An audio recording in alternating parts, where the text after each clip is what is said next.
All right, lock the camera. Ready, Taika. I'm just gonna give you some looks in case you ever need these. Sure. As an actor, you immerse yourself in the character, but sometimes you go too deep and you drown in that character and then you become that character. And that's what happened to Taika. God rest his soul. I am Antoine. Yo, my Free City bros, Antoine here, live and direct. Did you miss me? You think you love Free City 1? You're such an idiot. Free City 2 is gonna blow your ass out of your face, and then I'm gonna scoop that up and shove it back in your head, and you're gonna love it.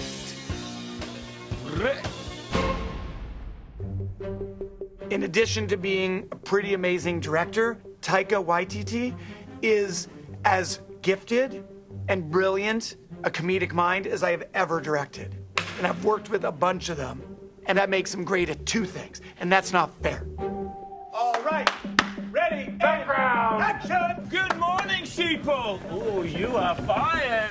I was very nervous coming into it. Because I'm not like a proper actor, I don't do a lot of work on these characters. I haven't read the whole script, I only read my bits, because that's what Antoine does. All good with me if I don't have to pay you more. It's been a long time since I've worked for a director as an actor. I just wanted to be just an actor in this, and what's been really fun is not having to be responsible for this movie. It's like the best for me. That's not Sean, so that's cool. And then this cuts directly to you walking in. Before he even offered me the role, I said, look, if it was me getting another director to come in and act, I would definitely be questioning it. Because I've had actors who have directed one thing come in and go, well, why are you putting the camera there? We should be over here, getting the coverage here, man. But, so, I wanted to make sure that he didn't think I was going to come in and be one of these people, because it's just not who I am. I just want to enjoy coming in and playing and all this. What? There's no glass there. The glass is literally right there, and you are... What? Nothing. You didn't say anything? No. You don't want to say anything else to me? I said, I think I lock you... No, well... That's the thing about Antoine. You never know which one you're gonna get. Taika is a genius. He brought so much life to Antoine's character. I've hated every single outfit you've ever worn. Jealous? I do know people a bit like Antoine. They've got the swagger about them that they kind of are just riffing off stuff and not really making any sense, like as if they're like about to throw down or like doing a verbal boxing match, and they're trying to like sort of ducking and diving and weaving and bobbing and ducking insults and nah me. So that to me is hilarious. Yeah, he's gone viral. Yeah, a virus that's giving me ass and ball cancer at the same time. Inoperable. Antoine, he's like Ali G meets like Steve Jobs meets evil villain. I don't know. Is it the kind of thing I normally do? Nah, bro. Antoine's got like a flow in his sentences and the way that he talks, and his syntax is really messed up. Free City 2 is gonna be humongous. It's not a word. He's got basically no vocab. He's super uneducated. Like he'd say something like, yo, man, I don't care, man, because like, they can throw insults at me, but it just slides right off, man. Like ducks under a bridge. Or, like, yo, I'm no rocket surgeon, Antoine is, I think, a villain for the ages. The fact that Taika is able to kind of walk that razor's edge and make it both loathsome and hilarious is a testament to that guy's talent. Hey, I thought you were still at Burning Man. Oh, does it look like I'm still at Burning Man? Or it look like I'm still in the middle of the desert with nothing on but a hula hoop and a pair of leather moon boots? That's what you wear? Reset.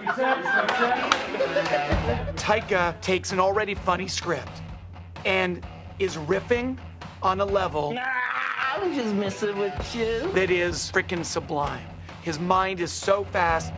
Taika understands it from a story perspective. It's not just to make a joke or to be funny or make a funny sound or do a weird thing. It's like very grounded. Yeah. That was great. I literally came to set on days that I wasn't in to watch his scenes because what that guy does is like insane. He has so much freedom with what he does.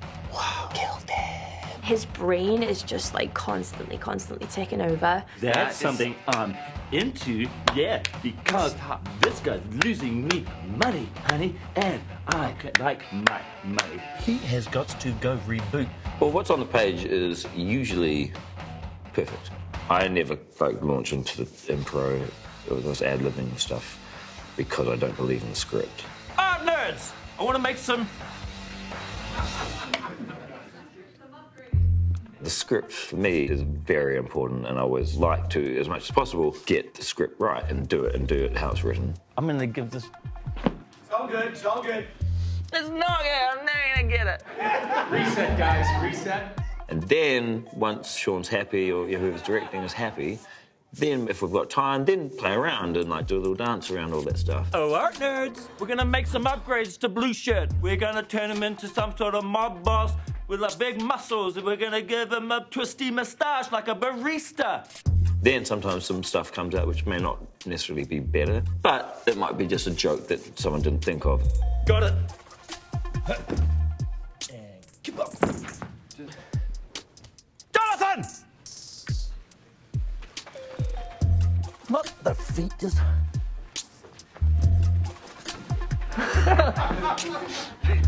And so whatever's in the script is influencing and informing whatever you think you're making up on the day. Cut. That's in the movie.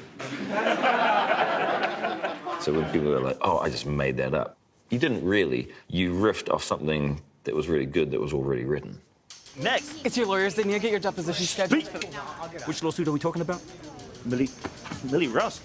He's super nervous throughout most of the film that Millie, played by Jodie, is going to uncover the secret that he's got. And I'm happy to tell you right here in front of these two cameras, the secret is that I took their original game build and stole it to build Free City on top of.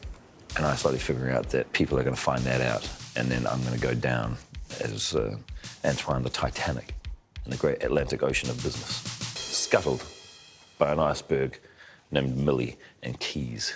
Right here where it smells like sadness and regret.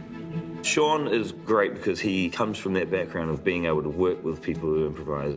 We've got quite a good flow, I think, on set where he'll just yell things. Two hands in prayer. And then we'll kind of bounce back where I can hear him in the background. And I really love that, like working with him in that way. We'll get both versions. Here we go. He's very generous as well, like with takes that I know halfway through these things are not going to be in the movie. What are you doing? I'm just observing the enemy before I lay waste to them with my flaming arrows, catapults. Just ask our ancient ancestors, the dragons. If they had not evolved, then we would not be here today. This is supposed to be an ideas factory. Why am I alone on this ship playing a violin as it sinks underneath an iceberg? He's like, I'll just entertain him for a bit and let him go off on these tangents. Want to do it one more? That's very similar to how I work as well with actors. That's right. Antoine out.